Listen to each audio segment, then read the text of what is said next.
Let's start question number first from exercise 1.1 class 10th, जो कि most important है class 10th के लिए। कोई रेयरली बोर्ड एग्जाम होगा जिसमें ये क्वेश्चन देखने को नहीं मिलता। मेरे ख्याल से मे बी 100% है कि ये वहाँ देखने को मिलता है। तो इसमें प्रूव करना है कि √3 एक इरेशनल नंबर है। इरेशनल नंबर मीन्स ऐसा नंबर जो कि नॉन टर्मिनेटिंग होता है। मीन्स इसको हम सोल्व करते हैं तो पॉइंट्स में रिपीटेड पॉइंट्स आते ही रहते, उसका कोई सॉल्यूशन नहीं फाइंड आउट कर पाते। तो इसको हम करेंगे कि √3 जो है एक इरेशनल नंबर है। तो इसको इरेशनल का मतलब होता है कि वो किसी से डिवाइड ही नहीं होता, मतलब कि इसके कोई और फैक्टर ही नहीं होते।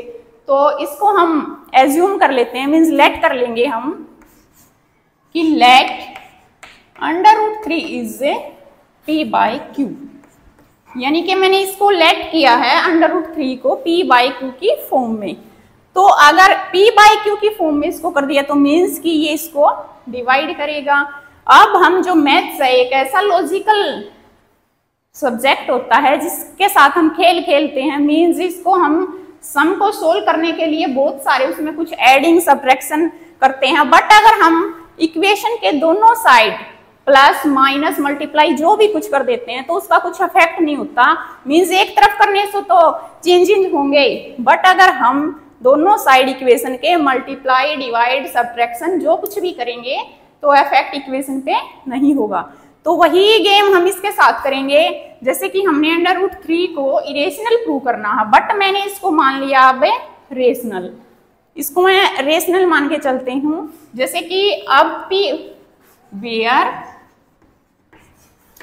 P and Q are co-prime, यानी कि जहां मैंने अब इसको लेट किया है P and Q क्या है, को प्राइम नंबर है। अब बात आती है कि को प्राइम नंबर क्या होते हैं, जिनका HCF जो होता है 1 होता है। मीन्स अगर P और Q का हम अगर HCF निकाले तो वो क्या होगा, 1 होगा। और जिसका HCF 1 होता है यानी कि जो किसी और से डिवाइड नहीं होते वो क्या होते हैं, को प्राइम नंबर होते हैं। तो अब हम इसमें एक लॉजिक लगाएंगे, बोथ साइड्स केयरिंग। जैसे कि अभी मैंने आपको बताया जो हमारे पास इक्वेशन गिवन होती है, अगर हम चेंजिंग उसके दोनों तरफ कर देते हैं इक्वेशन के तो कोई इफेक्ट नहीं होता, तो वो सेम ही रहती है। तो इसके ऊपर भी मैंने स्केयर लगा दिया है और p/q को भी मैंने इसकी फॉर्म दे दी है। एज यू नो दैट कि √3 स्केयर इज कंप्लीट 3। मीन्स अगर हम किसी इंटीजर के रूट वाले इंटीजर को स्केयर करते हैं तो वो इस इंटीजर खुद होता है सॉल्यूशन में।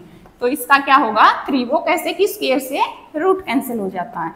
एंड p स्केयर और Q का स्केयर, ये दोनों के ऊपर मैंने स्केयर लगा दिया। क्यों? क्योंकि ये दोनों के ऊपर ही था। ब्रैकेट्स बंद करके अगर हम स्केयर लगाते हैं तो मीन्स क्या कि वो होल स्केयर है। और जो डिजिट होल स्केयर होती है उसको अगर हम डिस्ट्रीब्यूट करते हैं तो अलग अलग से, जैसे कि p स्केयर / Q स्केयर।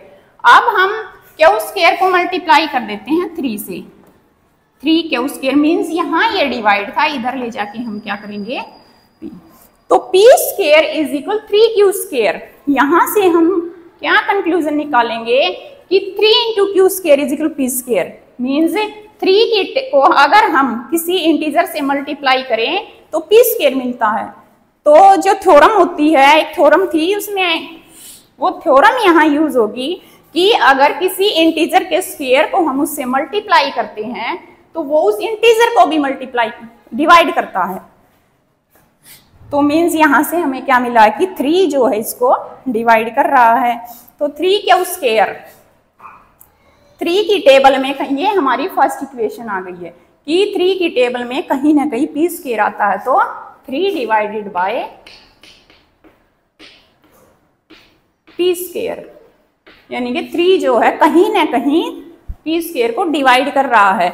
और मैंने यहाँ क्या लेट किया था कि 3 जो है एक रेशनल नंबर है। मीन्स ये बात हमारी क्या है कि इस बात को रॉन्ग प्रूव कर रही है।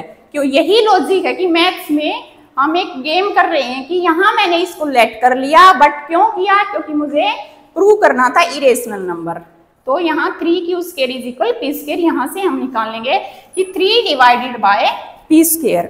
अब हम यहाँ से ये 3 इसको Q square is equal P square के लिख दिया है, तो एक 3 इज इक्वल पी, यानी कि 3 कहीं ना कहीं डिवाइड कर रहा है, तो 3 को मैं इक्वल पी के कर देती हूँ और किसी इंटीजर से मल्टीप्लाई करूंगी, मतलब कि 3 इंटू 0 इज इक्वल क्या होगा पी। 3 की टेबल में किसी इंटीजर से अगर मैं मल्टीप्लाई क्यों करूंगी तो वो p को डिवाइड करेगा, तो उसको मैं लेट कर लेती हूँ c। कई बार हम रट्टाफिकेशन भी कर लेते हैं कि 3c, जैसे कि मैंने यहाँ लेट कर लिया कि अगर हम 3 को c से मल्टीप्लाई कर दे तो वो p मिल रहा हमें। अगर ये मतलब कि p को डिवाइड कर रहा, किसी भी इंटीजर को अगर हम मल्टीप्लाई कर दे किसी से, तो जैसे कि 6 आ रहा, तो इसका मतलब यही है कि 3 जो है 6 को डिवाइड ही करेगा, तो यहाँ 3c इज इक्वल p। अब p की वैल्यू हमारे पास है 3c, तो यहाँ हमारे पास फर्स्ट इक्वेशन थी, तो पुट द वैल्यू ऑफ 3